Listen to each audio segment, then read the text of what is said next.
moving, he was dropping a shoulder, he was tackling, he was passing, he was controlling the tempo. Some of you are telling me this guy is worthless just because it didn't start like a house on fire. I've watched enough football, so regardless of the noise being made by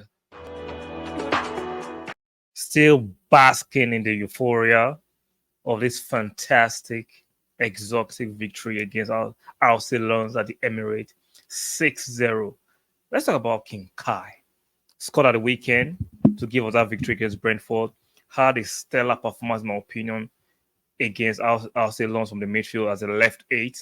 Saw Kai dribbling, he was sizzling, he was moving, he was dropping a shoulder, he was tackling, he was passing, he was controlling the tempo. Some of you are telling me this guy is worthless just because it didn't start like a house on fire.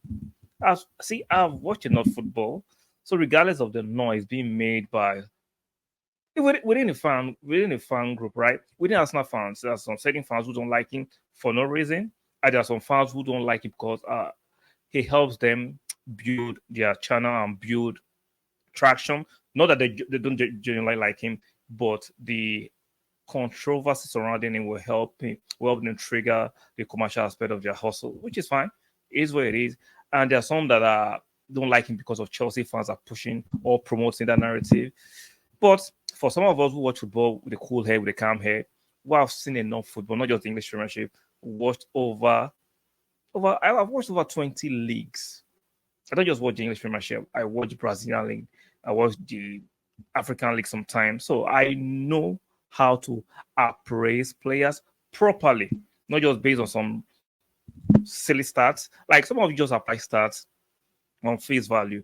Like we're watching football before statistics came around, right? So the eye test will always be superior to statistics. I'm not saying ignore statistics completely, but objective eye test will always supersede statistics. So you cannot tell me Kai is not a player. Look at his touch, the elegance. It actually is deceptively quick too.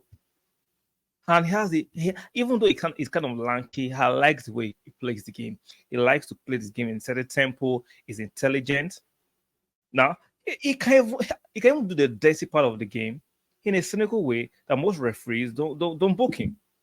So all the noise the opposition fans, especially Chelsea fans, were pushing, and some of the narratives some Arsenal fans were pushing, we are beginning to see that Kai is about to cook. Now the cooking hasn't started; it's still sizzling, but you can see the preamble. You can see the confidence. Especially today, I saw Kai confidently dribble around the corner flag confidently. I'm sure a lot of you saw it.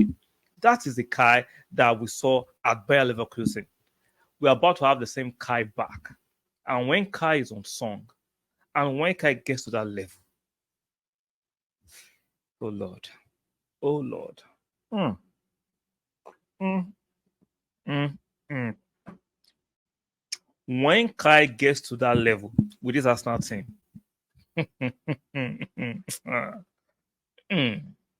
see, you might not like Arteta, you might not like Arsenal, but you cannot deny the assembly of talent in that squad. You can't deny it.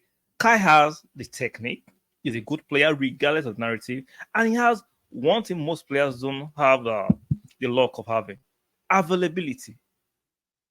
See, when Arteta was signing players this summer, he signed Rice, great, good player, but he has one key thing: availability. Unfortunately, Timber suffered that injury. Nobody was going to see that. But if you look at his antecedents and his history of Timber, availability. Now, I'm not saying we're going to win Champions League for sure, but we'll be there. We will be there. The Premier League, we are inching closer. We will be there. So, regardless of the bollocks of Gary Neville or Jimmy Carragher say, we don't score enough goals. We don't score enough goals. We just saw the empirical evidence that when you have Jesus, Saka, and Martinelli playing together, and the other team decides to attack, not this low block most of the English clubs are beginning to deploy because of our exploit last season. Most of the teams are actually playing low block, triple marking, and double marking. We'll find a way to navigate that. Just give it time, just 13 games. We'll find a way. So the nonsense of we don't score enough goals, which is factually nonsensical, is not true. You just saw practical evidence. Like I said in previous videos, we scored 88 goals last season, far more than the invisible team, far short of the Man City team that won last season, regardless of including Haaland scored a lot of goals. So we how I put it, we didn't lose the title because of goals. It was our defense. And if you look at our defense right now, you cannot argue against Magalhaes and Saliba. Which other pair of defenders in Europe or in English Premiership can compare to that?